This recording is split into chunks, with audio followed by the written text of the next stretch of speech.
Bismillahirrahmanirrahim. Mengenai syarat sholat, dalam mazhab Syafi'i, syarat sholat itu terbagi menjadi dua. Berbeda halnya dalam mazhab Maliki yang terbagi menjadi tiga. Ada syarat wajib, ada syarat sah, ada syarat wajib dan sah secara bersamaan. Sedangkan dalam mazhab Syafi'i, syarat sholat itu terbagi menjadi dua. Yang pertama ada syarat wajib dan yang kedua syarat sah. Jadi ada syarat wajib sholat, ada syarat sah sholat. Syarat wajib itu berarti syarat sehingga apabila sudah terpenuhi ada dalam diri seseorang, maka dia wajib melaksanakan sholat, sudah terbebani untuk melaksanakan sholat. Syarat wajib sholat dalam mazhab Syafi'i itu ada 6.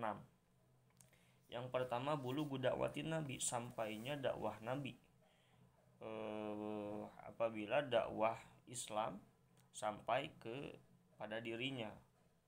Sehingga jika misalnya orang yang berada di pedalaman sangat jauh sehingga tidak sampai dakwah Islam ke daerah tersebut, ke tempat tersebut, maka berarti dia tidak terbebani dengan wajibnya sholat. Yang kedua yaitu Islam, berarti orang yang tidak beragama Islam, non-muslim, tidak terbebani dengan wajibnya sholat. Bagaimana apabila orang yang murtad, orang yang pada awalnya beragama Islam tapi kemudian berpindah agama, maka itu tetap terbebani dengan kewajiban sholat. Tetap terbebani dengan kewajiban sholat. Wa man irtada anil islami fa inna sholata tajibu alaihi. Orang yang murtad dari agama Islam itu tetap terbebani, wajib sholat kepadanya. Kenapa? Li'annahu muslimun. Karena itu statusnya tetap sebagai orang Islam. Walaupun sudah dirinya mendeklarasikan bahwa ia keluar dari agama Islam, secara hukum, secara agama dia tetap beragama Islam bi'tibari halatihil ula, karena menghitung keadaan yang pertama, yakni beragama Islam. Lalu yang ketiga, yang pertama sampainya dakwah, yang kedua Islam, yang ketiga berakal, dan yang keempat balig, berakal lalu balig.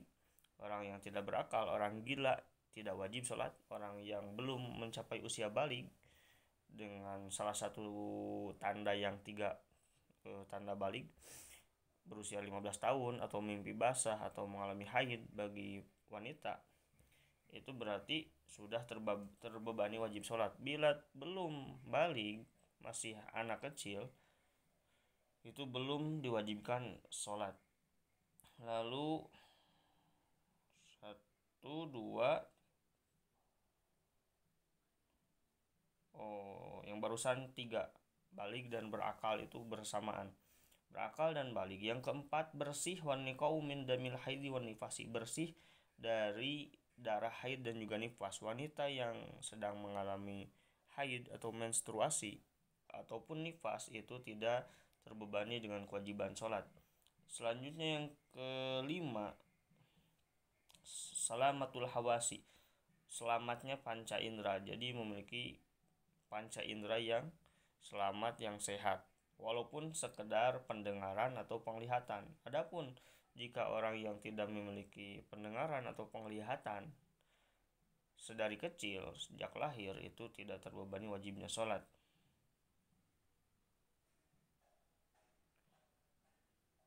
Jadi yang pertama ada 6 syarat wajib itu.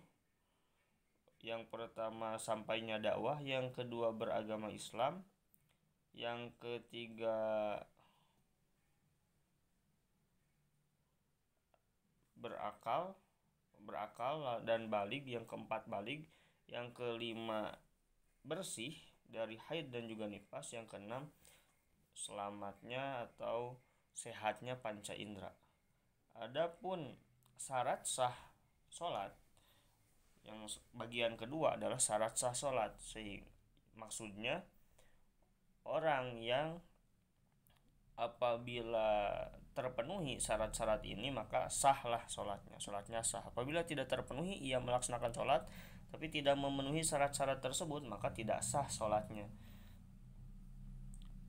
Syarat sah sholat dalam mazhab Syafi'i itu ada 7. Yang pertama taharatul badan, sucinya badan dari 2 hadas.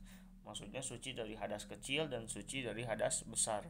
Hadas kecil adalah yang mewajibkan wudhu, sedangkan hadas besar adalah yang mewajibkan mandi besar atau adus.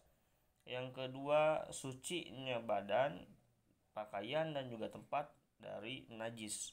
Yang ketiga, menutup aurat. Yang keempat, menghadap kiblat. Yang kelima, mengetahui masuknya waktu walaupun hanya dengan sangkaan. Yang keenam, mengetahui tata cara atau kaifiat sholat. Mengetahui tata cara sholat. Yang ketujuh, meninggalkan yang membatalkan sholat. Itu syarat sah sholat. Jadi syarat wajib itu ada 6, syarat sah itu ada 7. Sehingga jika digabung ya menjadi 13, tapi berbeda antara syarat wajib dengan syarat sah sholat. Wallahu a'lam.